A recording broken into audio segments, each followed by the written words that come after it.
Bonjour à tous, aujourd'hui j'avais envie de parler de comment on nomme les violences sexuelles, les agressions sexuelles, le mal qu'on fait sexuellement aux gens, bref, comment on appelle ce genre de choses en fait. Alors, bien sûr que la manière dont on les appelle ne va pas changer les faits ni le mal que ça fait aux victimes, mais voilà, je voulais vous présenter un point de vue assez intéressant à mon sens. Non pas que comment on l'appelle change le mal qui a été fait aux victimes, mais plutôt comment ça permet à la personne de se croire et de regarder ce qu'on lui a fait. En fait, il y a une dame qui est venue me voir en consultation. On a retrouvé un certain nombre de choses dont elle a été victime.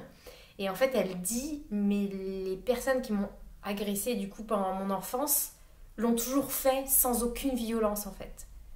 Sans aucune agressivité physique, sans aucune brutalité. Et du coup, quand j'ai grandi et que j'ai entendu parler de violences sexuelles, je me suis dit que ça ne me concernait pas, puisque moi, ce que j'avais vécu, c'était pas violent en fait. Donc du coup, je ne me suis pas retrouvée dans ces termes-là de violence sexuelle, d'agression sexuelle. Et du coup, d'une certaine manière, ça l'a empêché de prendre conscience d'à quel point c'était pas normal ce qu'on lui avait fait à elle non plus, peu importe en fait si c'était violent ou pas. On n'avait pas à lui faire ça et d'ailleurs ça lui a fait énormément de mal et c'est pour ça qu'elle s'est retrouvée en thérapie avec un certain nombre de symptômes et de problématiques dans sa vie. Voilà, donc c'est ce que je voulais dire aujourd'hui. Bien sûr, comment on appelle ça, ça ne changera pas la face du monde.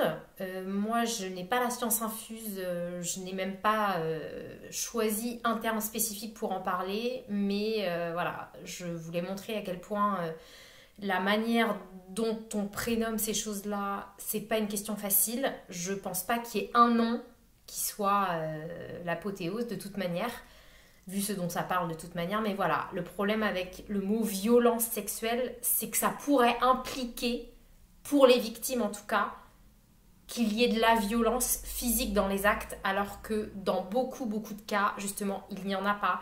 Et ça n'enlève rien, bien sûr, à la gravité de la chose et à la violence ressentie par la victime, la violence psychique notamment. Voilà ce que je voulais vous dire pour aujourd'hui. Je vous dis à plus tard.